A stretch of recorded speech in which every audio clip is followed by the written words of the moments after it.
दोस्तों, एक होने वाला ससुर शादी से लगभग कुछ दिन पहले अपने समधी के घर जाता है और वहां जाने के बाद अपने समधी से कहता है कि क्या बात है, मेरे होने वाली बहू की तबीयत खराब है और आप लोगों ने मुझे बताया भी नहीं और बहू को डॉक्टर से भी नहीं दिखाया। अब लड़की के पिता कहते हैं कि क्या करें, हम लोग गरीब है, पैसे नहीं है ज़्यादा, कुछ समझ में नहीं आ रहा है कि क्या करें। अब जो होने वाले समधी थे खुद की गाड़ी लेकर आए हुए थे, अपने होने वाली बहू को अपनी गाड़ी में बैठाते हैं और ले जाते हैं हॉस्पिटल। लेकिन उधर ले जाने के बाद क्या कुछ होता है वो नहीं पता। उसके अगले ही दिन शाम के वक्त वो अपने गांव पहुंचते हैं और अपने घर जाकर जब उसके घर वाले पूछते हैं कि आप अपनी होने वाली बहू को घर लेकर क्यों आ गए, अभी तक तो शादी भी नहीं हुई है, निकाह भी नहीं हुआ है, तब जाकर वो कहते हैं कि अब ये मेरी पत्नी है, ये मेरी बीवी है, मैंने इससे निकाह कर लिया है। यह सुनने के बाद पूरे घर वाले हैरान हो जाते हैं। जो होने वाला दूल्हा था वो भड़क जाता है और पूरे गांव के लोग वहां पर इकट्ठा हो जाते हैं। दोस्तों, आइए जानते हैं पूरी कहानी इस वीडियो में। कहानी में आगे बढ़ने से पहले आप सभी से एक ही रिक्वेस्ट है कि वीडियो को लाइक कर दीजिए और चैनल को भी सब्सक्राइब कर दीजिए ताकि मेरा हौसला बढ़ता रहे। दोस्तों, मेरा नाम है तबस्सुम खातून और आप सभी का मेरे चैनल पर स्वागत है। दोस्तों, आज की कहानी है उत्तर प्रदेश की। उत्तर प्रदेश के एक छोटे से गांव में एक परिवार रहा करता था, जिस परिवार के मुखिया थे खुर्शीद अहमद। उनके परिवार में उनकी पत्नी थी और उनका बेटा भी था। किसी तरह उन लोगों की जिंदगी चल रही थी। परिवार में किसी चीज की कोई कमी नहीं थी, धन दौलत की कोई कमी नहीं थी। अब एक दिन की बात है कि उनके घर में एक व्यक्ति आता है। उस व्यक्ति के आने से वो बहुत खुश होता है। खुर्शीद आलम उनका अच्छा दोस्त होता है। बैठते हैं, सभी बातचीत करते हैं। अब बातचीत करने के दौरान वो व्यक्ति खुर्शीद अहमद से कहता है कि भाई साहब, एक लड़की है पड़ोस के गांव में, लड़की बहुत अच्छी है, पढ़ी लिखी है, बहुत ही सुंदर है देखने में, बहुत ही संस्कारी लड़की है, लेकिन बहुत गरीब है, वो लोग दहेज नहीं दे पाएंगे। अगर आप अपने बेटे का रिश्ता वहां पर करते हैं तो अच्छा होगा। अब जब खुर्शीद था वो कहता है कि ठीक है, पहले मैं लड़की देखूंगा, उसके बाद ही फैसला करूंगा। अगर लड़की जम गई तो फिर मैं बिना दहेज के भी अपने बेटे शोएब की शादी करवा दूंगा। उनके बेटे का नाम होता है शोएब। अब धीरे धीरे ऐसा ही समय गुजरता है। एक हफ्ते के बाद खुर्शीद जाता है लड़की को देखने के लिए। पहले ही नजर में वो लड़की को देखकर पसंद कर लेता है। ये बात है साल 2024 की। खुर्शीद अहमद जाते हैं लड़की के घर। वो लड़की को देखते हैं तो पहले ही नज़र में लड़की को पसंद कर लेते हैं। अब उसके बाद वहाँ से अपने घर आते हैं, अपने बेटे शोएब को लड़की का फोटो दिखाते हैं। अब शोएब को भी लड़की पसंद आ जाती है, लेकिन जो इधर लड़की वाले थे वो लोग थोड़ा वक्त मांगते हैं 1 साल का और कहते हैं कि थोड़ा पैसा वगैरह जुगाड़ करने दीजिए, थोड़ी घर में कुछ कमी है, उसके बाद ही हम शादी करेंगे। अब इधर जो लड़के वाले थे वो लोग भी राजी हो जाते हैं। अब दोनों परिवार में रिश्ता फाइनल हो गया था। इधर जो खुर्शीद अहमद थे वो अक्सर चले जाया करते थे अपने होने वाले समधी के घर में। वहां जाने के बाद सभी लोगों के साथ बैठकर घंटों घंटों बातें किया करते थे और तिरछी नज़रों से अपने होने वाली बहू को अक्सर देखा करते थे। उनकी होने वाली बहू का नाम होता है सायरा। वैसे तो सायरा देखने में बेहद खूबसूरत थी, उसकी खूबसूरती ही उनको भा जाती है। धीरे धीरे ऐसा ही समय गुजरता है। साल 2024 खत्म हो जाता है और साल 2025 आ जाता है। साल 2025 के जुलाई के महीने में अब शादी की डेट फिक्स की जाती है। धीरे धीरे ऐसा ही वक्त गुजरता है। दोनों परिवार के लोग शादी की तैयारियों में बिजी हो जाते हैं। हालांकि लड़की वाले गरीब थे तो उन लोगों की जो शादी की तैयारियां थी वो कुछ ज़्यादा नहीं थी, लेकिन इधर लड़के वाले बड़े ही ज़ोर शोर से शादी की तैयारी कर रहे थे। अब इसी बीच जून के महीने में ही लगभग 1 हफ्ते पहले अब जो लड़के का पिता होता है खुर्शीद, वो जाते हैं लड़की के घर, क्योंकि उनको पता चलता है कि उनके जो होने वाली बहू है उसकी तबीयत बहुत ख़राब है। अपनी गाड़ी लेकर निकल जाते हैं।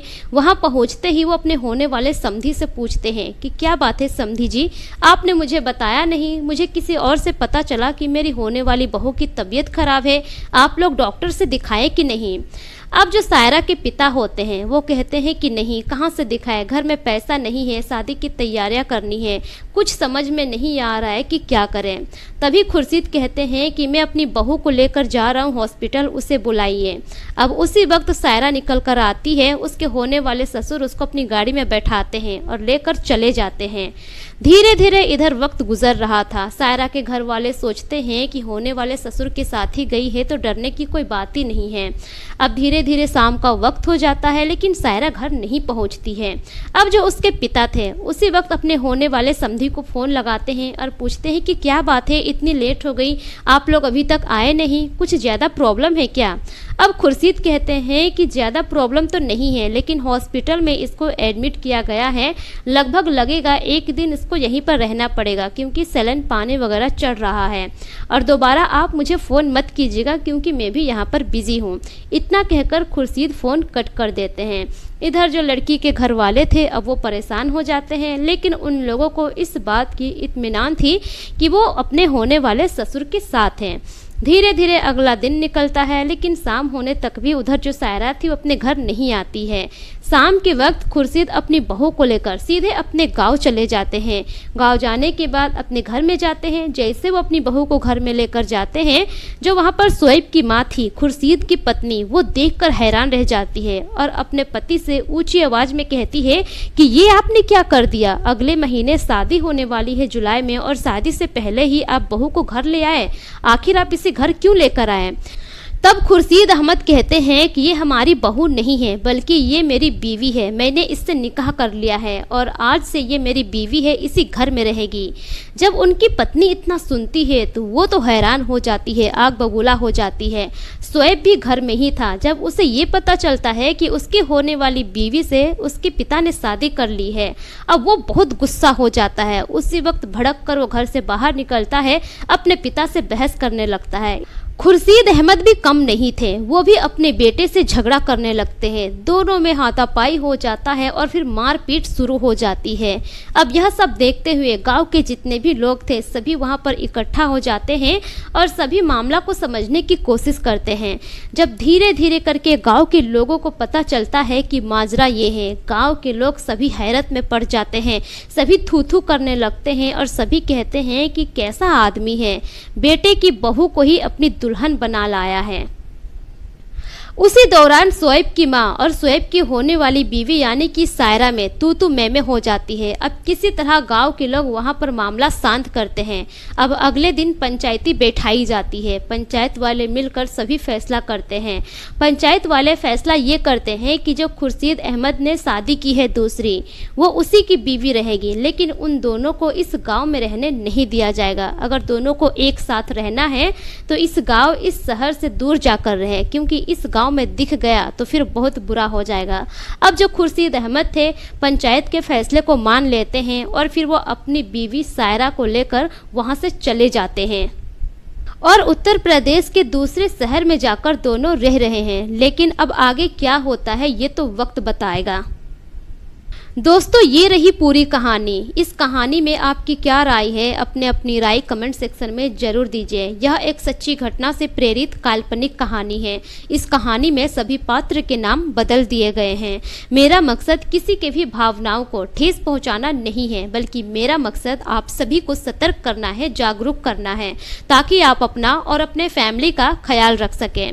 मेरे पिछले वीडियोस में जितने भी लोग कमेंट किए हैं उनके नाम कुछ इस प्रकार से हैं।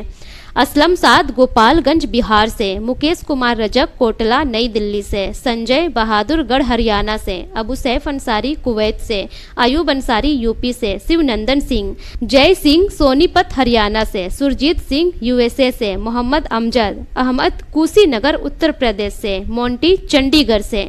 दोस्तों, अगर आप लोग भी अपना नाम मेरी वीडियोस में सुनना चाहते हैं तो अपना नाम और अपने राज्य का नाम कमेंट सेक्शन में जरूर लिखें, ताकि मैं अपनी अगली वीडियो में आप सभी का नाम ले सकूं।